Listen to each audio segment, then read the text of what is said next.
No one expects tomorrow to be a cruiser. Mick says it will be the most hazardous day yet. What do you think, Brian? Looks pretty good. I guess more or less. Come down the wave chain. Matt's near drowning hasn't spooked Brian.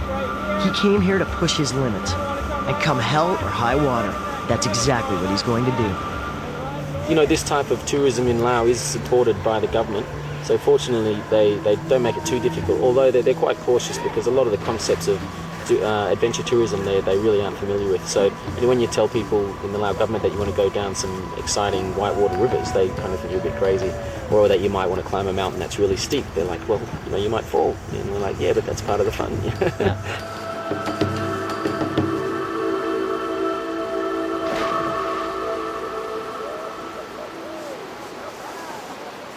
I kind of butchered it, to tell you the honest truth.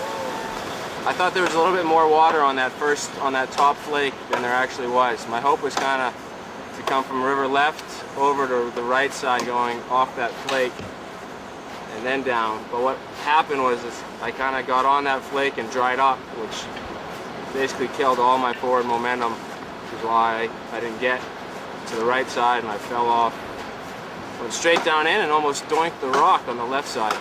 Kind of ugly, but it didn't hurt. Stayed in my boat. It's all good.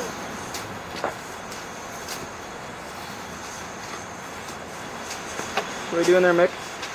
Just making the camp flat. Otherwise, we'll end up rolling into the river, and not very good idea in front of the big rapid down there.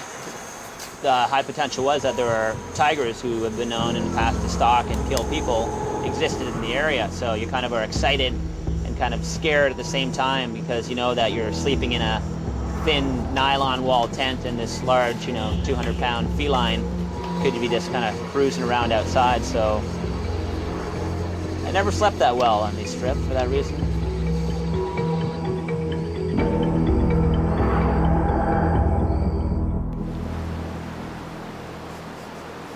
Before Brian got in his kayak this morning, he and Mick walked down this shoreline so they could figure out their paddling route. So what he'll do is this big pillow rock right here, this rock with all the waters kind of pillowing up off it.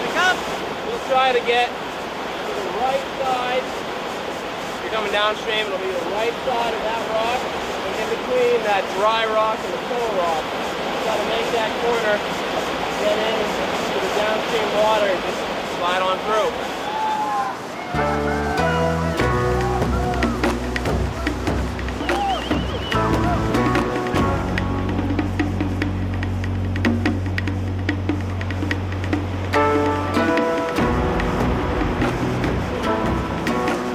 Very dangerous gorge, so we're not even going to attempt to run it. We're going to have to try and get around it. The whole river constricts into about 1/2 meter in width.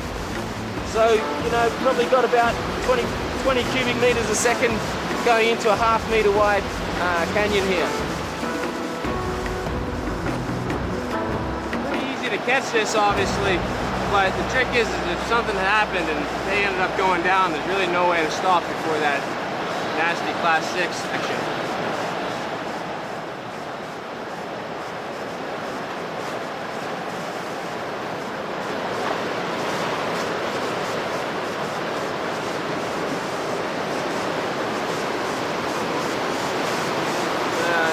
Today, but not too bad.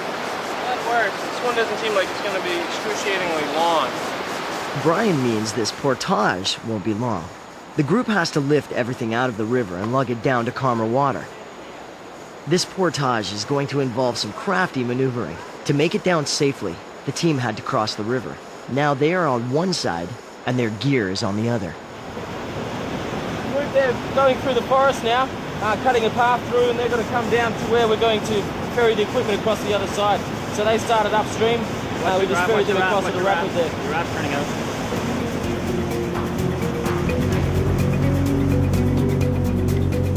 Mick's inflatable raft is made of hypalon, an extremely thick and resilient form of rubber. It's strong, but it's not indestructible. If the vessel gets damaged beyond repair, 7 people will have to embark on a staggeringly difficult walk back to safety. Mick decides to paddle the raft as far as he can. It's the quickest choice, but if he falls out, Mick will be in way over his head.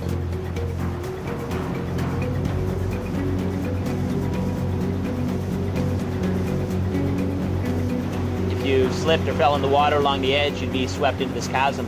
That basically means you'd be dead.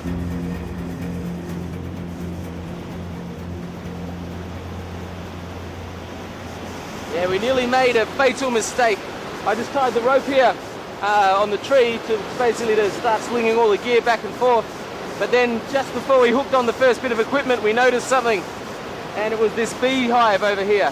So as soon as we hooked something on and the branch would have shaken, we would have got bitten out of this. Put up your leg, Nick. I just got stung by this bastard of a tree over here. They call May Jep, you know, it's a stinging tree, and it really does sting. It lasts for about 24 hours. And I just brushed up against it tying the rope. So I was caught between the worst of two evils. There was the bees or there was a stinging tree. I had to take one of them, yeah. So we just got to make sure it's nice and taut so it doesn't get too much of a dip in the middle, otherwise everything ends up in the drink. Moving day.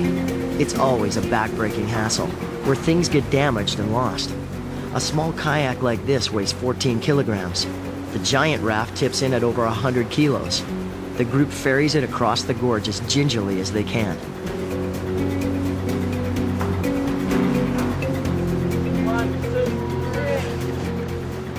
Some of the guys struggle to get the raft into an area where it can be relaunched.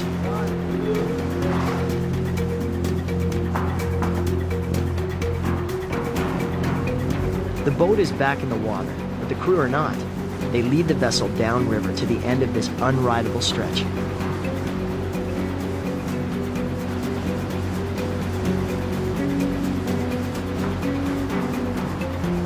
In a strong current just below the gorge, Mick and Sook launch the boat and rejoin their anxious team.